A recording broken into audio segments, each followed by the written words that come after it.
What's a man of the Night's Watch doing in a wildling camp? My name is Jon Snow, Your Grace. I'm Ned Stark's son. This is a world where bloodlines mean everything, and particularly for Stannis, I mean, whose whole claim on the throne is based on the fact that he is the rightful heir.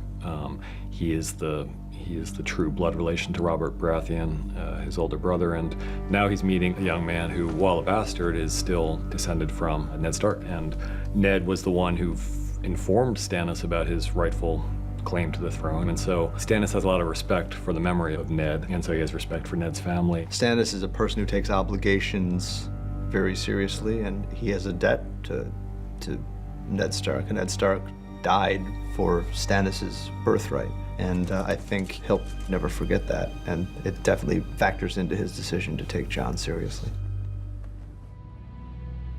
We were right there in front of you, and you didn't see us. One look in the past 20 years. One real look at your own children, and you would have known. Known what? It's a huge gamble on Cersei's part. You need to be steely and tough as hell to pull a move like this on a person like Tywin. She goes up against him and she wins. And she wins with the one thing that she holds over him, which is his family legacy. She has a piece of information that could destroy the most important thing in the world to him, the thing that he's worked on his entire life. And I think that Tywin looks in her eyes, and when she tells him the truth, he realizes that she is someone who will do exactly what she claims she'll do. She's very much her father's daughter in that way.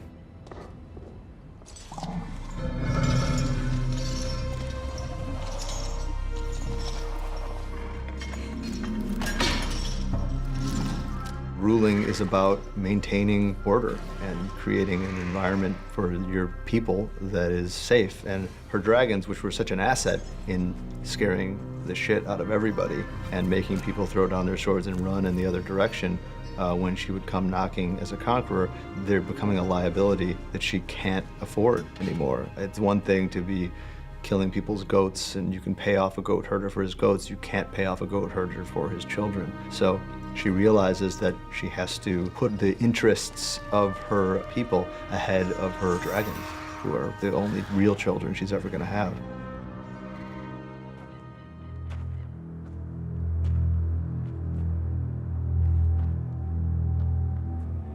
You're Arya Stark.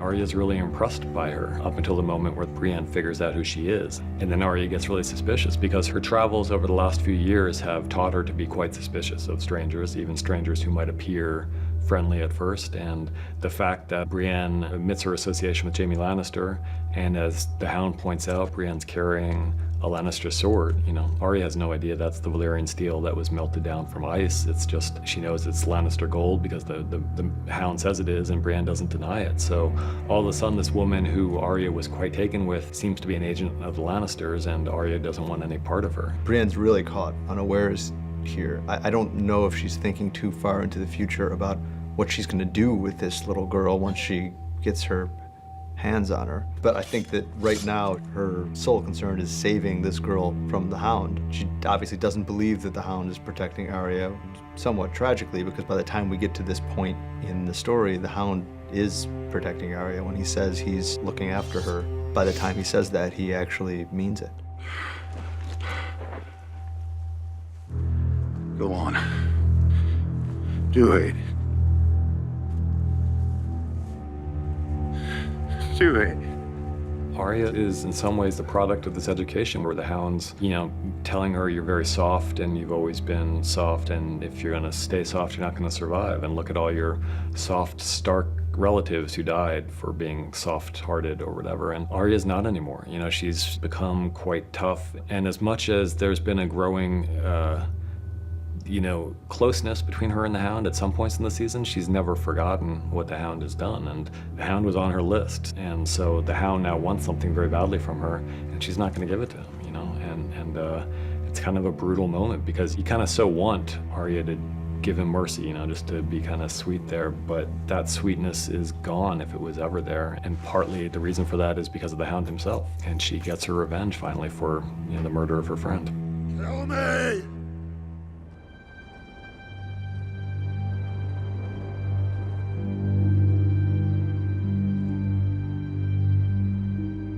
Tyrion definitely has impulsive tendencies, especially when it comes to his father. I think he just thinks about what kind of a father Tywin has been to him, and the fact that Tywin was willing to have him executed for something that he knows Tywin knows he didn't do. I think at the end of the day, he just decided it was time for Tywin to be called to task for the way he'd behaved towards his son for the past 40-odd years. Tywin, my lion. Tyrion is coming to deal with his father and had no idea he was going to run into Shay, and it's heartbreaking for him, especially hearing her say "my lion," which was always what Shay called Tyrion, and hearing it and realizing it's meant for Tywin, not Tyrion, is a shock and kind of the final betrayal that just makes Tyrion snap in this moment. As horrible as everything has been, that's in a way the most horrible thing he could possibly see, because she wasn't a whore. By the time they have become committed to each other, she's no longer a whore. When he calls her a whore, it's not that he believes this is what she is, it's what he desperately needs to tell her to save her life in his mind.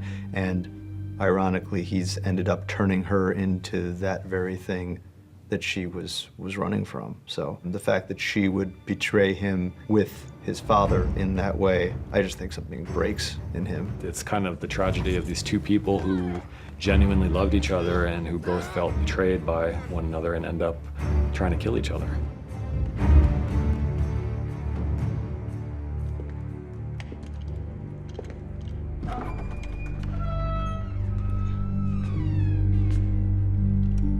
Tyrion. Put down the crossbow.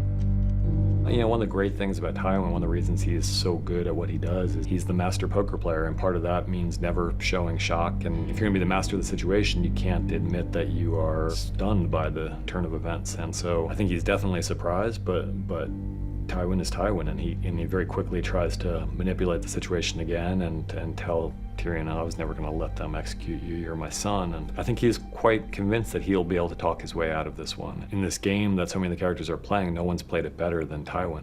And he doesn't believe that this can be the end. It's not going to end like this. Tywin Lannister does not die sitting on the toilet, you know, murdered by his own son. And he's kind of shocked right up until the moment the first bolt hits him.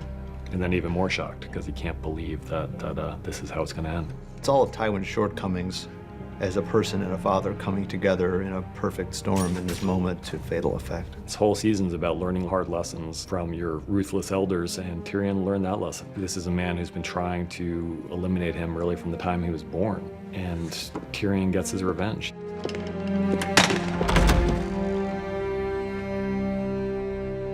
What have you done?